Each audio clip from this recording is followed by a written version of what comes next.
but you want to boycott the one player, looking right at you, Angel Reese and Asia Wilson, one player that has caused the revenue to go way up in the monetary values. That's what you want to do.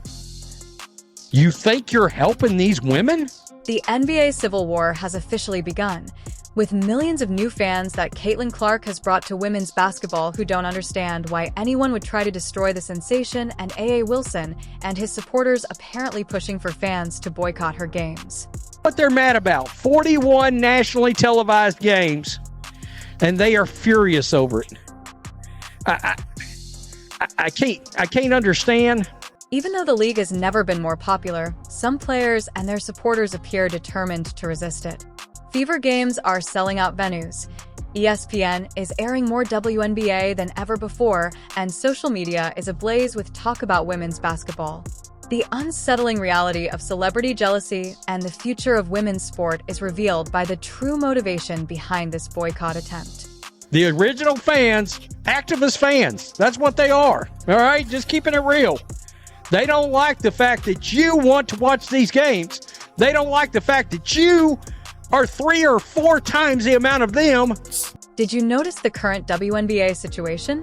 There is a civil war erupting between fans over Caitlin Clark receiving 41 nationally televised games this season, more than any other player in the league. The tension has escalated to an unprecedented level and is causing divisions that no one anticipated.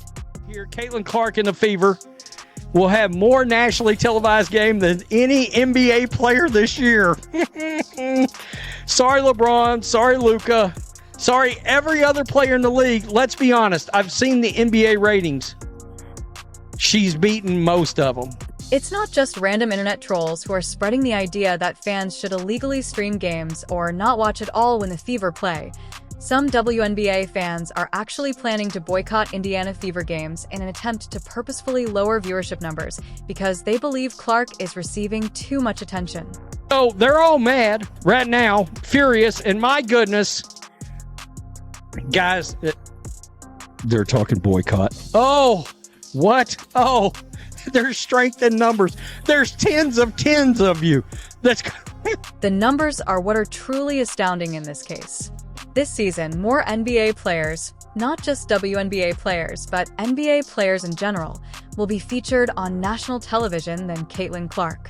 LeBron James Curry, Luka Doncic is completely unique in basketball history that all of these superstars receive less TV exposure than a WNBA rookie. But this isn't just about who gets more screen time. It's about a significant change in who controls the WNBA narrative. And yes, I understand. This is a very, very small minority. It is a very small minority of people, but it is a loud, vocal minority. And this is not the general public. This is not the general population. For many years, a small but vocal group of devoted fans have dominated WNBA conversations. They have stood by the league through thick and thin, frequently when no one else was listening. Suddenly, millions of new fans are joining, many of whom have never watched women's basketball before, and they are completely altering the way the league functions and who receives attention. We're not supposed to talk about it out loud, maybe. That's a massive part. Straight white girl's a big part of it, too. I mean, it's out loud. It's out loud. It just came out of my mouth like that. Just easy peasy. So they're mad, and they are calling for boycotts. And when you consider the reality, the boycott movement exposes an unsettling reality. Some devoted WNBA fans would prefer fewer viewers than Caitlin Clark's success, and they are prepared to jeopardize the league's expansion in order to make a point. NBA media representatives have expressed surprise at these calls, pointing out that the opinions of the majority of fans aren't represented by this vocal minority. The Slows are now planning to, quote, boycott Indiana Fever games to affect the viewership. They really think they matter in the big scheme of things. The truth is that we're witnessing a classic instance of gatekeeping, where original fans who feel ownership over a niche interest suddenly watch it become mainstream and feel threatened by the newcomers. This pattern is similar to what we've seen in music, comics, gaming, and any other subculture that unexpectedly gains attention. It's just mad. And what they have now trying to do is they are trying to boycott Indiana Fever games. I'm not joking when I say this. They are literally saying, boycott Indiana. We need to all boycott the Indiana Fever games so they don't get more national TV games. We don't get more national TV games next year. The boycott movement's detractors point out how ineffective it is for fans to purposefully destroy viewership figures. In addition to harming Caitlin Clark, they could jeopardize the financial future of every player in the league. This boycott could have unforeseen repercussions that affect women's basketball as a whole. Cannot believe it. And again, this is a minority of people, but the problem is the idiotic minority somehow have a lot of them somehow have ins with WNBA players, WNBA teams and stuff. I cannot believe it. It's easy to see how counterproductive this boycott is when you look at the money in professional sports. Prior to Caitlin Clark, the WNBA games were lucky to draw 200,000 viewers, but now they're drawing over 1 million. And that five-fold increase isn't just a statistic. It could mean life-changing money for each and every player in the league. Those viewership figures translate into dollars in players' pockets, making the boycott idea not only trivial, but also financially damaging. That equivalent, I just can't believe it. But their reasoning for boycotting the Fever games, they're literally saying, we should illegally stream the games when the Fever play our team. And I'm like, one, you are not a big enough percentage of the population for it to have any effect. Allow me to clarify how this really operates. The huge contracts that networks like ESPN, ABC, and CBS pay to broadcast games. And guess what decides how much these networks will pay? Viewership statistics are known as media rights deals, and the WNBA is intimately linked to these agreements rather than just choosing players' wages at random. The networks will spend more money on broadcasting rights, since more viewers translate into more advertising cash. All that does is harm the players. No matter who you are, what team you are a fan of, if you want the players to make more money, the networks are watching these viewership spikes with Clark and seeing dollar signs that they're willing to pay significantly more than they were before she entered the league.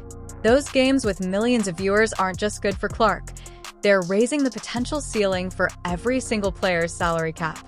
At the same time, the WNBA is currently negotiating its next media rights deal, and this is literally the worst possible time for fans to be talking about boycotts.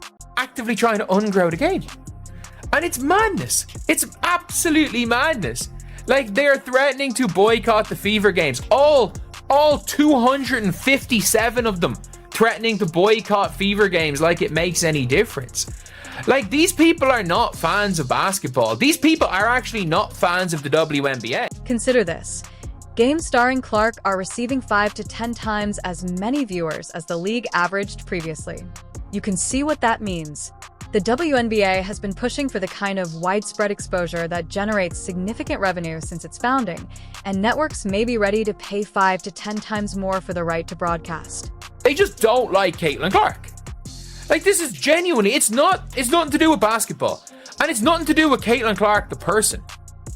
There's no rhyme or reason to it, because I don't think there is a harder person to dislike. The whole boycott idea becomes ridiculously ironic at this point because many of the same fans who are calling for boycotts have been the ones who have been calling for WNBA players to be paid more for years. They have correctly pointed out the pay differences between male and female athletes, and now that a player is actually attracting the kind of audience that could help close that gap, they want to tank the numbers because it makes sense. Don't like Caitlin Clark. It's a personal thing, and they will literally. These people, again, they're not fans of basketball, they're not fans of the WNBA, they're not fans of any teams. They just don't like Caitlin Clark. The boycott supporters' lack of understanding that increased viewership generates a positive feedback loop for the entire league economy. When more people watch, more people buy tickets to see games in person, more people buy jerseys and team merchandise, is particularly annoying. More businesses are interested in supporting teams and athletes. The whole women's basketball economy becomes more robust. I don't think they understand there's no viewership before Clark. So if they boycott, would it really move the needle? And this new money benefits everyone. A rising tide lifts all boats. rather than just one player.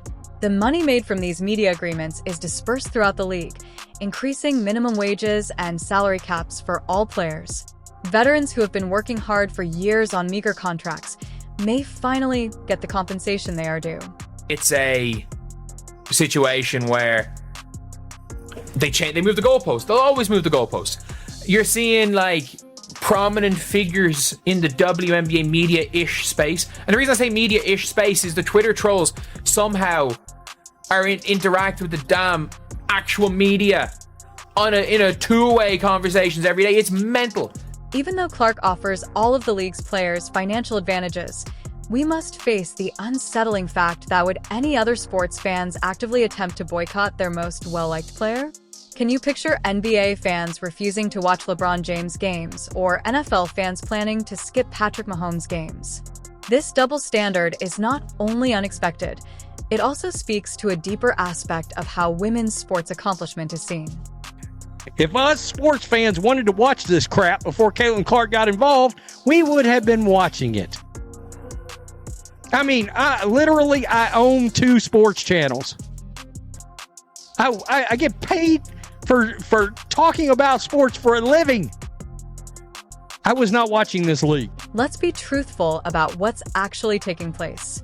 Some well-known WNBA media figures have publicly voiced their frustration with Clark's quick ascent, implying that it somehow undercuts the efforts of longtime players who have established the league. This sentiment is particularly strong among older fans and media figures who feel suddenly threatened by all the new attention Clark is bringing. There is a current of jealousy circulating through parts of the WNBA community that no one wants to acknowledge.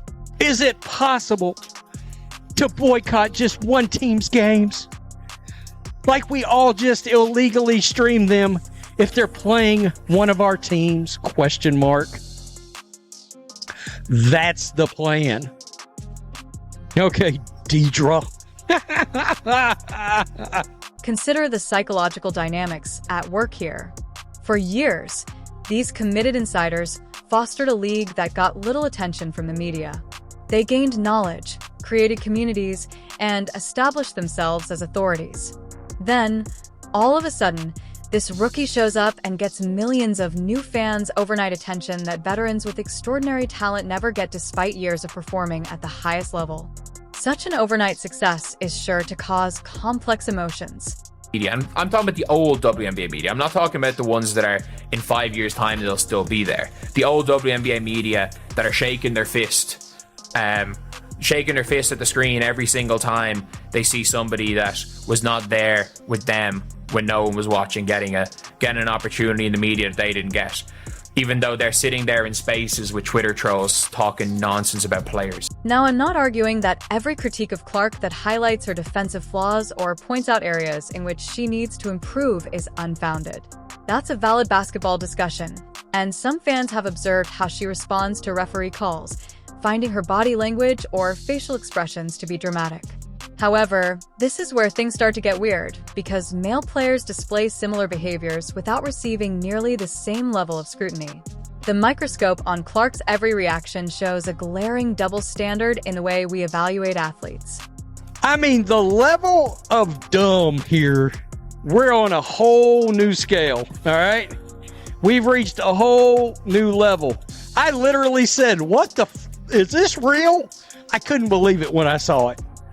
I couldn't. They really think they matter. Typical slows. What's especially intriguing is how the goals keep shifting with Clark. For example, when critics said she wouldn't translate to the collegiate game, they said the pro level would be too physical for her. Now that she's shown she can compete against the best in the world, the narrative abruptly changes to saying she's receiving too much attention or that the media is overhyping her. The pattern is clear.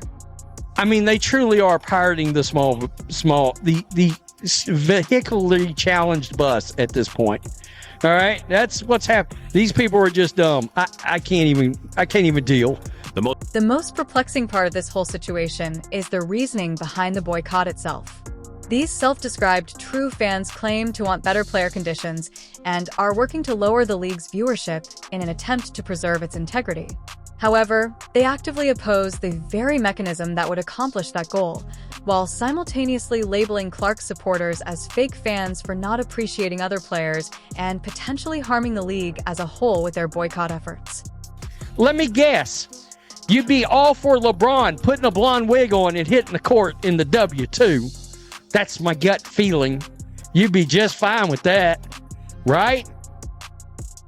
Damn them women's sports rights. I'm just saying, this is the same people we are dealing with, folks. There is a fundamental clash of visions going on here, not just small-scale jealousy.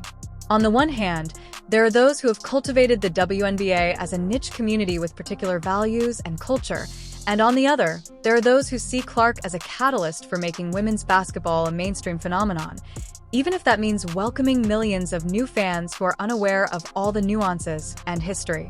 This is the heroes and legends among legends that don't even shiver the needle. That needle hadn't even shaken. It hadn't even accidentally, there ain't even been no accidental motion out of it. It's just like nothing. Nothing. They want a boycott. Okay. Tell me how that works out. In actuality, the boycott concept is totally backwards because when a player like Caitlin Clark raises awareness of women's basketball, it opens doors for all of the league's players, as we are witnessing in real time. Increased attendance, more sales of products, and sellout audiences. For some teams, this goes beyond a single player stealing the show. And the reality is that in the world, in life, most people are decent people. Like, no matter what social media wants you to believe, most people are sound. Most people you meet are good people. It's just the minority of idiots are a very loud minority of idiots. The WNBA renaissance has the potential to make women's basketball the global powerhouse it deserves to be. Players and the league are openly excited about how this growth translates to better sponsorship deals and higher salaries for everyone.